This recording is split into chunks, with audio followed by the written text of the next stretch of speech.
Hello everyone, welcome to my channel. This is Priya Bhargav. Today we are going to start Unit 4 of Block 4 MPCE 012, that is MAPC second year students who have opted for clinical psychology. This video is for you guys. We are going to finish this unit in two parts. This is first part where we are going to cover some part of this unit, and then in the second part the remaining section of the unit will be covered. Videos which are made on this unit, you will get their link in the description section, so kindly watch that. So let us start with the topic is personality inventories. So आज हम personality inventories के बारे में बात करने वाले हैं। कौन कौन से साइकोलॉजिकल टेस्टिंग होती है, क्या क्या हमें जब टेस्ट करते हैं तो हमें क्या क्या पता होना चाहिए। बट उससे पहले फर्स्ट जो हमारा टॉपिक आता है वो है पर्सनालिटी टेस्टिंग, यानी कि पहला question, what is personality. So personality generally अगर आपने देखा होगा, जब भी आप लोगों से इंटरेक्ट करते हैं तो लोगों के बिहेवियर से आप उनकी एक इमेज बना लेते हैं। एंड जितनी बार आप उससे उन लोगों से मिलते हैं बार बार, उतनी बार आपके दिमाग में उनके लिए एक इमेज डेवलप होती रहती है और एक पर्सनालिटी की एक ऐसी पिक्चर बन जाती है कि जब आप किसी को उनके बारे में डिस्क्रिप्शन देते हैं तो कुछ पॉइंटर्स आपके दिमाग में होते हैं जिससे आप बोलते हैं। जैसे सपोज़ कोई हमेशा हंसता रहता है तो आप बोलते हैं अरे बड़ा हंसमुख इंसान है ना, बहुत जॉली इंसान है। और अगर कोई ऐसी सीरियस सा रहता है तो बोलते हैं कि ये तो हमेशा सीरियस ही दिखता है, थोड़ा सीरियस सा बंदा है, इस तरह से बात करते हैं ना। सो एक तरह से जो वो टर्म्स हम दूसरों को डिस्क्राइब करने के लिए यूज़ करते हैं वो उनकी पर्सनैलिटी का पार्ट होता है। बट अगर हम साइकोलॉजिकली देखें इस चीज़ को, सो उसमें बहुत सारी चीज़ें हैं जो हमें नोटिस करना पड़ता है, उसके बारे में इन्होंने बात किया है। सो पर्सनालिटी अगर हम देखें तो ये एक बहुत इम्पॉर्टेंट चीज़ है किसी भी इंडिविजुअल के अंदर। एंड हर एक इंडिविजुअल यूनिक होता है तो ऑब्वियसली सबकी अपनी अपनी कैरेक्टरिस्टिक्स होती होंगी। सो वो किसी इंडिविजुअल का जो साइकोलॉजिकल लाइफ होती है उसको हम नोटिस करते हैं। एंड जो पर्सनालिटी होती है उसमें एक पैटर्न देखने के लिए मिलता है, जैसे मैंने बताया एक एग्जांपल देके थोड़ी देर पहले। और उसके मेंटल सिस्टम का एक पैटर्न होता है, जिस तरह से वो सोचता है, जिस तरह से वो बिहेव करता है, जिस तरह से वो दुनिया को देखता है। तो उसके बेसिस में कुछ डेफिनेशंस है जो मुझे वैसे ही पढ़नी पड़ेंगी जैसे ये लिखी है, मैं उसको चेंज नहीं कर सकती। तो let us understand what is personality all about. तो personality is the entire mental organisation of a human being at any stage of his development. कोई भी इंसान की मेंटल ऑर्गेनाइजेशन किसी तरह का जब होता है पूरी उसकी एक पर्टिकुलर डेवलपमेंटल स्टेज में, it embraces every phase of human character. और उसमें वो ह्यूमन कैरेक्टर का हर एक चीज़ इंक्लूड होता है, जैसे कि इंटेलेक्ट, टेम्परामेंट, स्किल उसकी कैसी है, मोरालिटी कैसी है, एंड एटीट्यूड कैसा है। अगेन ये बहुत बड़े बड़े टर्म्स है। अगर आप देखें इंटेलेक्ट मतलब कितना इंटेलेक्चुअली इंसान सोचता है, चीज़ों को किस तरह से एनालाइज करता है, सिंपलिस्टिक है या बहुत ज़्यादा कॉम्प्लिकेटेड मेंटल प्रोसेसिंग है। टेम्परामेंट कैसा है, जल्दी से गुस्सा आ जाता है या शांत मिजाज का है। स्किल्स कैसी हैं, बहुत ज़्यादा टैलेंटेड है, हम बोलते हैं ना बहुत टैलेंटेड है, इसको सब कुछ आता है। सो वो उस लेवल पे हम किस तरह से, मोरालिटी यानी कि वो आइडियोलॉजी किस तरह से रखता है, लोगों को चीट करने की रखता है, लोगों के साथ ऑनेस्ट रहने की रखता है, किस तरह से बिहेव करता है, या सिर्फ जानने पहचानों के साथ ऑनेस्ट रहता है, पब्लिक के साथ नहीं रहता है। सो ऐसे बहुत सारी चीज़ें इसमें इंक्लूड होती हैं। एंड देन उसका एटीट्यूड, क्या वो सामने कोई लाइफ में चीज़ें आती हैं तो उसको किस तरह से फेस करता है, क्या वो डर जाता है, क्या वो कॉन्फिडेंस से फेस करता है, किस तरह से। तो ये बहुत सारी चीज़ें पर्सनालिटी में आती हैं। नाउ पर्सनालिटी के बारे में एक और हॉल एंड लिंडसे ने कहा है, personality is the essence of human being. So इसमें तो कुछ हमें ज़्यादा नहीं पता चलेगा, बट देन इसमें आगे इन्होंने बताया है कि इंडिविजुअल का जो पैटर्न होता है साइकोलॉजिकल प्रोसेसिंग का, वो किस तरह से अराइज होता है, मतलब आप किस तरह से जो भी करते हैं वो क्यों ऐसा करते हैं, उसके पीछे रीज़न होता है हमारा मोटिव, हमारी फीलिंग्स क्या है, हमारे थॉट्स क्या हैं, हमारा साइकोलॉजिकल फंक्शनिंग किस तरह से है, मतलब हमने बचपन से क्या चीज़ें सीखी, हमारे हमारे एक्सपीरियंसेस से हम कुछ चीज़ें सीखते हैं एंड उसके बेसिस पे हम डिसाइड करते हैं कि हमें आगे कैसा बिहेव करना है। जिसके प्रीवियस एक्सपीरियंसेस अच्छे होते हैं वो पॉजिटिवली देखता है चीज़ों को, जिसके प्रीवियस एक्सपीरियंसेस नेगेटिव होते हैं या बुरे होते हैं वो बुरे तरीके से चीज़ों को सबसे पहले इंटरेक्ट करता है। Later on maybe that turns out to be positive, अच्छा आगे जाके अच्छी हो जाए उसके साथ। लेकिन फर्स्ट जो उसका इंटरेक्शन किसी भी चीज़ से होता है वो डिपेंड करता है कि उसके अंदर फीलिंग्स एंड थॉट्स किस तरह के हैं, उसके मोटिव्स क्या हैं, है ना। सो वो चीज़ें हमें ध्यान रखनी होती है। सो पर्सनैलिटी जो होती है वो बहुत सारी चीज़ों वो जब हम एक्सप्रेस करते हैं उसको, सो हमारे बॉडी ये इन्फ्लुएंस करता है हमारी बॉडी को भी, हमारे कॉन्शियस मेंटल लाइफ को भी इन्फ्लुएंस करती है हमारी पर्सनालिटी, एंड हमारा जो सोशल बिहेवियर है उसको भी इन्फ्लुएंस करती है हमारी पर्सनालिटी। नाउ अब हम अगर बात करें पर्सनालिटी टेस्टिंग की, क्या हमारे पास कोई ऐसे टेस्ट हैं जिससे हम किसी की पर्सनालिटी को चेक कर सकते हैं? ऑफ कोर्स हैं, बहुत सारे टेस्ट बने हुए हैं। कुछ बहुत ज़्यादा फेवरेट होते हैं क्लिनिशियंस के लिए, साइकोलॉजिस्ट के लिए सारे टेस्ट बहुत सारे फेवरेट नहीं होते, बट कुछ होते हैं। सो पर्सनालिटी टेस्टिंग जो होता है उसमें हम यही ऑब्जर्व करते हैं और किस तरह की पर्सनालिटी है उसके सारे कंटेंट्स को डिस्क्राइब करने की कोशिश करते हैं। उसमें किस तरह से इंडिविजुअल सोचता है, बिहेव करता है या फील करता है, वो सारी कैरेक्टरिस्टिक्स को टेस्ट किया जाता है और हम एक पर्सनालिटी की पिक्चर बना सकते हैं उन टेस्ट्स को यूज़ करके। जो टेस्ट है वो ये भी हेल्प करता है कि अगर उसको कोई साइकोलॉजिकल इश्यूज़ हैं तो उसका डायग्नोसिस भी होने में हमें हेल्प मिलती है। साथ में अगर उसका कोई प्रॉब्लमेटिक बिहेवियर है जो हमें लगता है कि ये चेंज करने से उसकी लाइफ ज़्यादा बेटर हो जाएगी, क्वालिटी ऑफ लाइफ इम्प्रूव हो जाएगी, सो हम वो टेस्ट से वो भी कर सकते हैं। अगेन कुछ अगर इंट्रा साइकिक या इंटरपर्सनल डायनामिक्स में इशू है उस पर भी हम वर्क कर सकते हैं, एंड उसके अलावा हम उसको ट्रीटमेंट भी बता सकते हैं अगर कुछ डिफेक्ट हमें मालूम होता है तो। Now personality and psychological functioning के बारे में बात कर लें। नाउ अगर पर्सनालिटी में तो बहुत सारी चीज़ें आ गई है ना, अब साइकोलॉजिकल फंक्शनिंग क्या होती है? साइकोलॉजिकल फंक्शनिंग के अंदर पर्सनालिटी आती है। सो हर एक ह्यूमन बीइंग जो होता है वो यूनिक है, ये तो पता है, और यूनिक होने की वजह से वो वर्ल्ड से भी यूनिक वे में इंटरेक्ट भी करता है।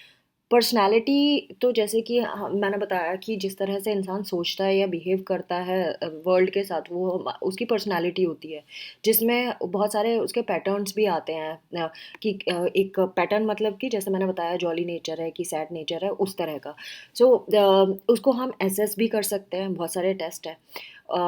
दूसरे और किससे हम कंपेयर करते हैं, एक नॉर्मल ग्रुप का जो उसी सेम एज ग्रुप के लोग हैं उनका एक रिकॉर्ड होता है हमारे पास जो हम रिसर्च से निकालते हैं, एंड उस डाटा से हम कंपेयर करके बता सकते हैं कि उस इंसान की पर्सनैलिटी क्या है।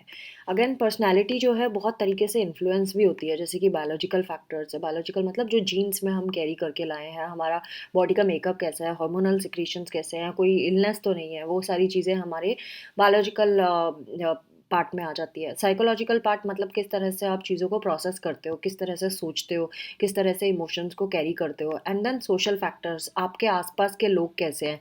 अगर आप इंसान अलग है लेकिन आपके आपके आसपास के लोगों का इंटरेक्शन अलग है, तो आपकी पर्सनैलिटी पे उसका इम्पैक्ट पड़ेगा ही पड़ेगा। तो जेनेटिक फैक्टर तो हो गए, साथ में साइको सोशल फैक्टर भी है एक, जो हमारी पर्सनैलिटी को इन्फ्लुएंस करता है। जैसे कि हमारी पेरेंट्स के साथ रिलेशनशिप कैसी रही है, सिबलिंग्स के साथ कैसी रही है, फ्रेंड्स या लाइफ इवेंट्स जो हैं वो किस तरह के रहे हैं, उससे भी हमारी पर्सनैलिटी इन्फ्लुएंस होती है। सो अगर पर्सनैलिटी थ्योरीज़ के बारे में बात करें, आपने बहुत सारी पर्सनैलिटी थ्योरीज़ पढ़ी हैं, तो वो जो थ्योरीज़ हैं वो हमें यही अंडरस्टैंडिंग प्रोवाइड करती हैं कि कोई इंसान जब डेवलप हो रहा होता है या उसमें जो चेंजेस आते हैं वो उसकी एक्सपीरियंस की वजह से आते हैं।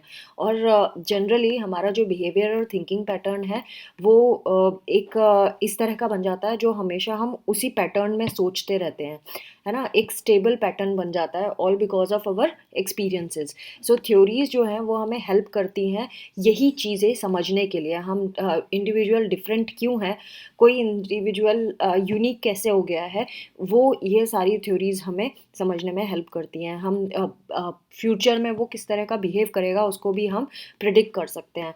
एंड हम आगे के फिर अगर हमें एक तरह का उसका पैटर्न पता चल गया तो हम इंटरवेंशंस डिसाइड कर सकते हैं हम किस तरह की हमें उसको ट्रीटमेंट देना है, और कौन सा प्रॉब्लमेटिक बिहेवियर है जिस पे हमें काम करना चाहिए। ना साइकोलॉजिकल फंक्शनिंग की अगर हम बात करें तो ये एक बहुत जनरल टर्म है जो जनरली इंडिविजुअल की cognitive personality and emotional world को रिप्रेजेंट करता है। तो अगर साइकोलॉजिकल फंक्शनिंग में पर्सनालिटी तो आती ही है जैसे मैंने बताया, उसके अलावा इसमें इमोशन भी आता है, बिहेवियर भी आता है, कॉग्निटिव एंड इंटरपर्सनल फंक्शनिंग, ये सारी चीज़ें आती हैं। सो अगर आपसे पूछा जाए कि साइकोलॉजिकल फंक्शनिंग से क्या समझते हैं, तो आप बोलेंगे उस पर्सन की पर्सनालिटी प्लस उसका emotional, behavioural, cognitive and interpersonal functioning, ये सारी चीज़ें आएंगी। तो साइकोलॉजिकल फंक्शनिंग जो है पर्टिकुलरली नॉन कॉग्निटिव एरियाज़ के बारे में बात करना होता है, जैसे कि मूड, इंटरपर्सनल रिलेशनशिप, इस तरह का ना। अगर हम बात करें कुछ कंपोनेंट्स की जो पर्सनालिटी फंक्शनिंग को कंप्राइज करते हैं, तो उसमें आता है सेल्फ एंड इंटरपर्सनल। जैसे मैंने बताया कि नॉन कॉग्निटिव में यहाँ पे एरियाज में उसका मूड एंड इंटरपर्सनल आता है। तो सेल्फ एंड इंटरपर्सनल दो सेक्शंस में हम इसको डिवाइड कर सकते हैं। जो सेल्फ है उसके भी दो सब डिविजन्स हैं, identity and self direction, and interpersonal में एम्पैथी एंड इंटीमेसी, ये चीज़ें होती हैं। तो सेल्फ मतलब हम खुद, है ना। तो सेल्फ आइडेंटिटी, हमारी खुद की आइडेंटिटी मतलब आप अपने आप को किस तरह से देखते हो, आपकी खुद की क्या बाउंड्रीज हैं अपने साथ और दूसरों के साथ, है ना। हमने एक बाउंड्री सेट की होती है, हम जैसे हैं हमारे बारे में हम ही को पता होता है कि हम क्या हैं। बाकी हमारा पार्ट लोगों को पता होता है जो हमारे आसपास के लोग होते हैं। सो हमारा जो पर्सनल हिस्ट्री है उसके बारे में हमें पता होता है।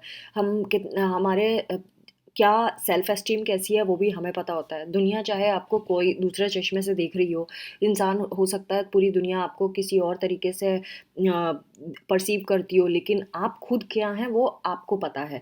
सो हमारी जो रेंज ऑफ इमोशनल एक्सपीरियंसेस होते हैं और उसको किस तरह से हम रेगुलेट करते हैं, वो हमारी सेल्फ आइडेंटिटी का पार्ट होता है। हम अपने आप को किस लेवल पे रखते हैं, हम क्या अपने आप को पेडेस्टल में रखते हैं या हम बिल्कुल ही सबमिसिव हैं, वो हमारी आइडेंटिटी होती है, वो हमें पता है। नाउ नेक्स्ट, इसी में सेल्फ में ही सेल्फ डायरेक्शन के बारे में बात करें, तो मतलब कि हम pursuit of coherent and meaningful short term and life goals, हमारी लाइफ के गोल्स क्या हैं, हम अपनी लाइफ में क्या अचीव करना चाहते हैं, मतलब हमारा एक डायरेक्शन होता है ना, उसी के अकॉर्डिंगली हम फिर बिहेव करते हैं, हम लर्न करते हैं, हमारी एबिलिटीज़ को डेवलप करते हैं और हमारी प्रोडक्टिविटी को हम रिफ्लेक्ट करके चेक करते हैं कि हम क्या, हमारी लाइफ का जो गोल है हम वहाँ तक पहुँचे कि नहीं पहुँचे, और हम अपने आप को कंस्ट्रक्टिवली यूटिलाइज करते हैं। हम हमारा एक बिहेवियर उस अकॉर्डिंगली चेंज करते हैं जिस तरह का हमारा गोल होता है। तो ये सेल्फ डायरेक्शन का मतलब होता है हमारी लाइफ के पर्पस को आइडेंटिफाई करना और उसके अकॉर्डिंगली अपने आप को चेंज करना, so that we could achieve it. Now interpersonal जब भी वर्ड आता है यानी कि दूसरों से इंटरेक्शन के बारे में बात करना है ना, दूसरों से हमारा इंटरेक्शन किस तरह का होता है।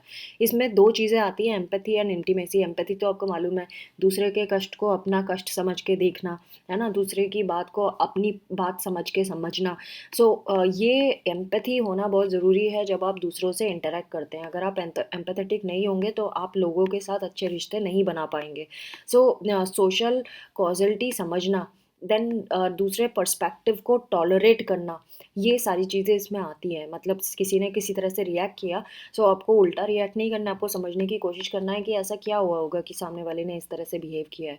So comprehension and appreciation of others, दूसरों को समझना एंड दूसरों को अप्रिशिएट करना, या उनके एक्सपीरियंसेस को, उनके मोटिवेशन को, फिर उनके डिफरेंट पर्सपेक्टिव को टॉलरेट करना, यानी कि आप जो सोचते हैं सामने वाला भी वैसे ही सोचे। ज़रूरी तो नहीं है, सामने वाला दूसरे तरीके से भी सोच सकता है, तो आप उसको टॉलरेट करते हैं, आप उसको एकोमोडेट करते हैं, तो वो देखना पड़ेगा आपको। And then understanding of social causality, अगर किसी ने कुछ किया है तो उसके पीछे कोई रीज़न होगा। इंटीमेसी मतलब आप कितना लोगों से क्लोज आ पाते हैं, दूसरों के साथ कितने कनेक्शंस बना सकते हैं, कितनी देर तक कनेक्शन बना सकते हैं, कितना इन डेप्थ कनेक्शन बना सकते हैं, वो इंटीमेसी होता है। आपकी जो कैपेसिटी है क्लोजनेस की, आपके डिज़ायर है क्लोजनेस का, वो सब इसके अंदर आता है। एंड देन आपका इंटरपर्सनल बिहेवियर किस तरह का है वो भी बहुत मैटर करता है, तभी कोई आपके क्लोज आएगा। नाउ इन्होंने यहाँ पे self and interpersonal functioning continuum के बारे में बताया है, मतलब कि degree of disturbance of the self and interpersonal domains is continuously distributed, मतलब कि जिस तरह से हमारा सेल्फ एंड इंटरपर्सनल फंक्शनिंग है, इनके बीच में वेरिएशन आता रहता है। यानी हम खुद के साथ कैसे हैं और दूसरों के साथ कैसे हैं, इसमें वेरिएशन आता रहता है। सो इसकी जो फंक्शनिंग जब इम्पेयर होती है, सो उसके पीछे क्लिनिकल कैरेक्टराइजेशन हो सकता है। एंड अगर हमें एक बार ये पता चले कि सेल्फ एंड इंटरपर्सनल फंक्शनिंग में कुछ डिस्टर्बेंस है, इम्पेयरमेंट है, तो हम उसके बेसिस पे क्या कर सकते हैं, हम ट्रीटमेंट प्लान कर सकते हैं। हम उनका आगे किस तरह से ये इशू चलेगा वो हम बता सकते हैं, और किस तरह से इसके ट्रीटमेंट के बाद चीज़ें रिजॉल्व हो जाएंगी ये भी हम बता सकते हैं। तो पेशेंट का जो खुद के बारे में क्या कंसेप्चुअलाइजेशन है, मतलब वो खुद के बारे में क्या समझता है और दूसरों के बारे में क्या समझता है, वो अफेक्ट करता है किस तरह से वो इंटरेक्ट करेगा अपने आप से और वर्ल्ड के साथ। एंड जो मेंटल हेल्थ प्रोफेशनल्स हैं उनको ये जानना बहुत ज़रूरी होता है, जिस जिस को जानने के लिए हम ये प्रोफेशनल टेस्ट, ये साइकोलॉजिकल टेस्ट करते हैं। और ये इसका इम्पैक्ट भी हमें देखने को मिलता है फिर, कि अगर कितना उसके उसका जो इंटरेक्शन है सेल्फ के साथ और दूसरों के साथ वो किस लेवल तक है, और वो कैसे इम्पैक्ट करता है उसकी लाइफ को, उसके बेसिस पे फिर हम ट्रीटमेंट प्लान करते हैं। और ट्रीटमेंट कितना सही जाएगा वो हमें आइडिया लग जाता है, और उसका आउटकम क्या पॉसिबल है वो भी हमें पता चल जाता है। सो जो ये रिलेशनशिप है सेल्फ एंड अदर्स का, उसका जो कॉन्टिनम है, मतलब कंटिन्यू कितना दोनों के बीच में इंटरेक्शन है, उसको हम यूज़ कर सकते हैं डिफरेंट डिफरेंट लेवल पे। 5 लेवल्स इसमें इन्होंने बताया सेल्फ इंटरपर्सनल फंक्शनिंग का, इम्पेयरमेंट का, कि अगर self and interpersonal functioning impaired है तो वो किस किस लेवल पे हो सकती है। नो इम्पेयरमेंट मतलब फिट है पर्सन, माइल्ड इम्पेयरमेंट मतलब थोड़ा सा ही गड़बड़ है, मॉडरेट इम्पेयरमेंट हो सकता है, देन सीरियस इम्पेयरमेंट भी होता है, और एक्सट्रीम इम्पेयरमेंट भी होता है। जब एक्सट्रीम इम्पेयरमेंट होता है तो साइकोलॉजिकल बड़ी बड़ी बीमारियाँ पता चलती है, जैसे शिजोफ्रेनिया, है ना, बाईपोलर, ये वाली चीज़ें एक्सट्रीम इम्पेयरमेंट पे दिखाई देती है। सो जब मेजर इम्पेयरमेंट हुआ तो मेजर डायग्नोसिस। तो friends, this was all about part 1 of unit 4। I hope आपको ये वीडियो बेनिफिशियल लगेगा। नेक्स्ट पार्ट में हम सारे पर्सनैलिटी टेस्ट को समझेंगे, एंड वो कौन कौन से टेस्ट हैं जो ज़्यादा पॉपुलर है। आई होप आपको ये वीडियो बेनिफिशियल लगेगा। Thanks for watching, and do not forget to subscribe, like and share my videos with rest of the students. Take care of yourself. Bye bye.